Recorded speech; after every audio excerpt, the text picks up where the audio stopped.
वो ब्यास रहे जरा 2.5 बीघा खेत मिल रहे दीवान के बड़का गांव गौनई गवला में बाबा घट घट में बसे भगवान मनयन जान बाटे घट घट में बसे भगवान मनयन जान बाटे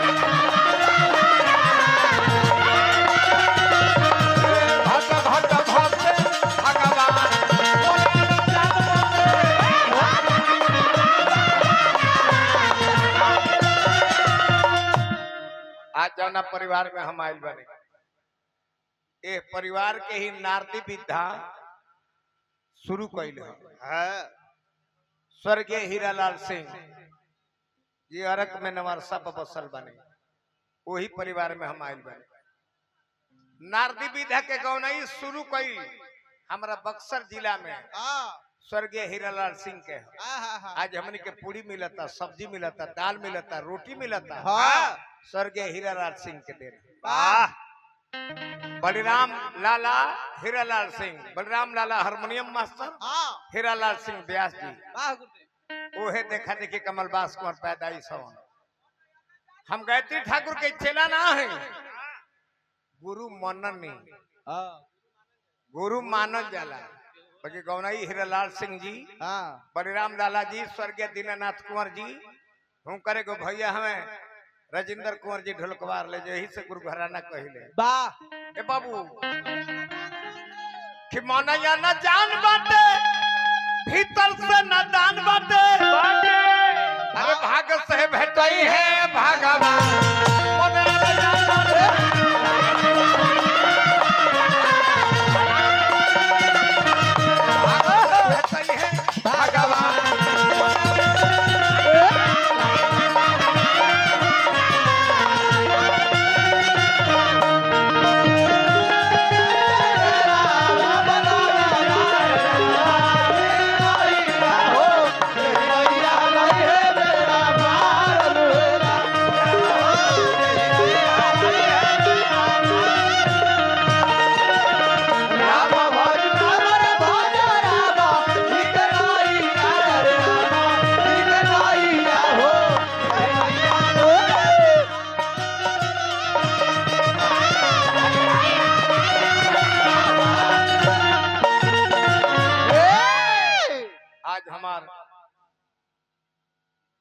भगना हमें पुरुषोत्तम राय बंसीपुर उनकर बेटा फौजी रिटायरमेंट होके आयल बनी बक्सर में घर बनल बा ये हमारे विष्णुदेव सिंह जी पूर्व मुखिया ये हमारे मुरली बाबू कमला देवी के जिला परिषद अध्यक्ष बनावे करे हैं बहुत लोग लगा रह गए कमलबास पर एक ही पीस जीतल रही अपना सजाती में लेकिन हम मुरली बाबू के छोड़ के दूसरा में ना जाए हे नारायण जी जन्म भर संग रह गए बा हे विष्णुदेव बाबू फिर आरक्षण अब की खत्म होके जा रहा बा फिर वह मुखिया बने के बाद नमस्कार कहने हैं जय हो केहू खोजे तीर्थ बनत केहू तो तपस्या करो अरे केहू के भेटैले करत दान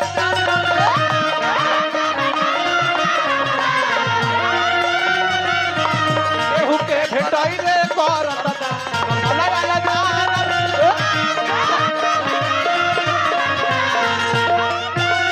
ये हमारा भतीजा हवन फौजी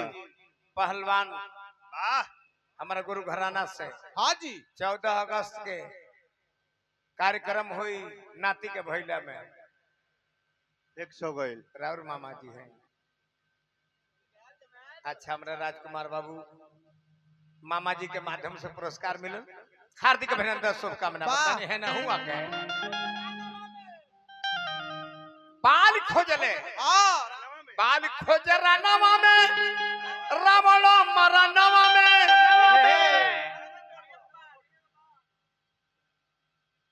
भैया हमारा चंदन सिंह जी ग्राम हेठुआ के माध्यम से पुरस्कार है हार्दिक अभिनंदन शुभकामना बात तब बाल खोज रानावा में रावणो मरनवा एगो ढोढ़ी ये पब्बा मलया न जान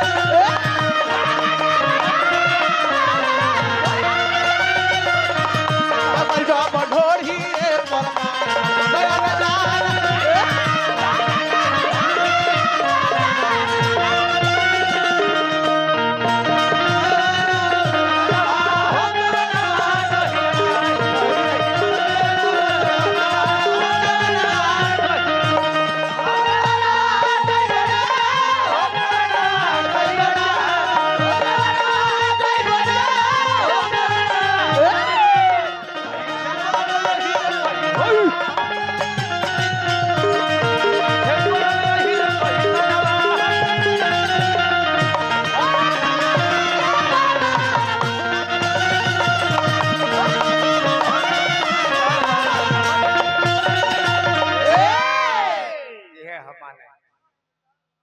आज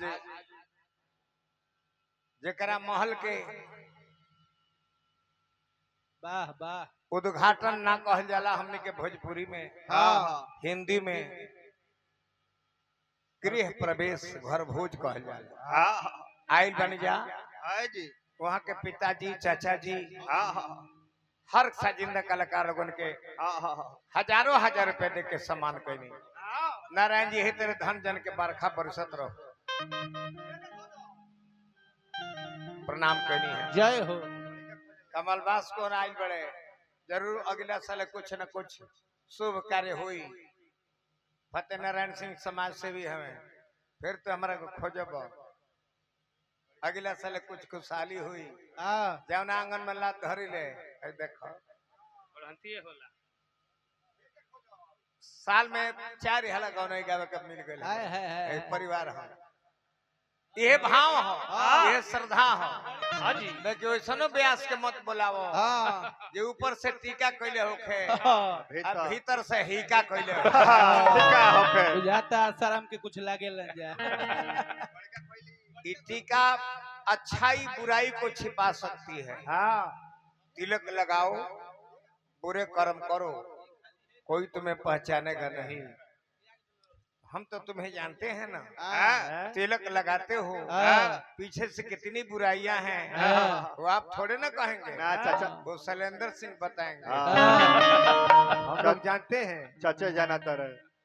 बाकी हम कहब नानू पर्दा में रहने दो पर्दा ना उठाओ पर्दा जो उठ जाएगा तो भेद खुल जाएगा। दत कटौले वाला बतिया कह देव लगल है जहाँ बोल के दत कटौले वाला कह दे कलकत्ता कलकत्ता पहुंच जाएगी। भाई बाड़ा तू सुनाई सुनाई सुनाई भगिना तू खाली चैन में रहा हम कुल चीज सुनाई। अब एगो भजन के निमन बात सुनौनी है। तो गणिका खोजली सुगावा में आ द्रौपदी खोजली लुगावा में। गणिका खोजली द्रौपदी भी खोजली बाकी लुगा में सारी खिंचाए लागल। तो गणिका खोजली सुगावा में आ द्रौपदी जी लुगावा में। सेवरी खोजली जंगल सुनता मलया न जान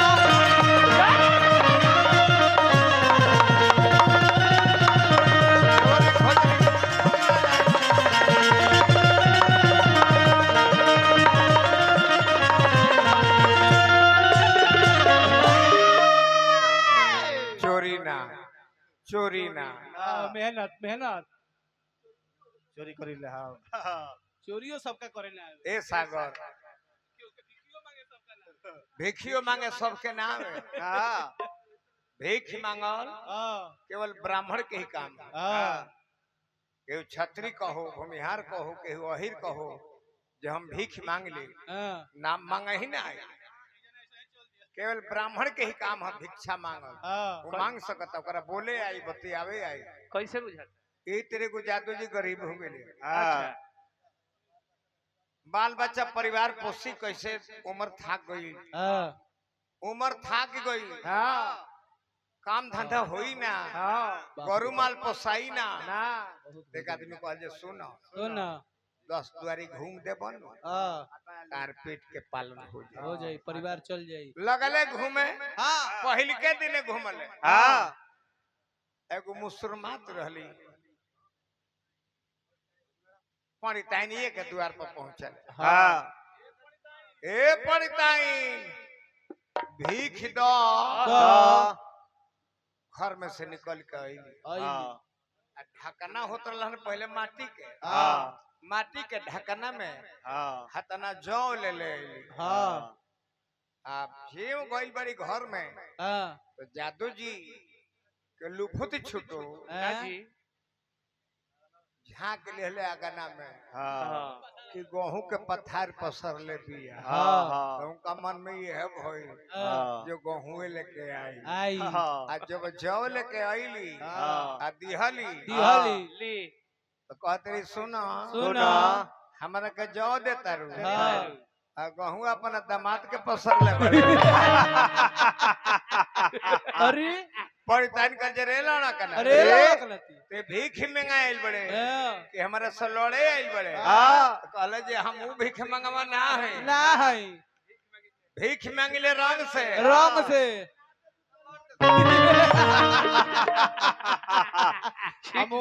हम भिखारी हूं ना है हम भिखारी ना है। अब हो मनोज जी बबुआ फरमाइश आ गइल बा कौन है कुछ रंगदार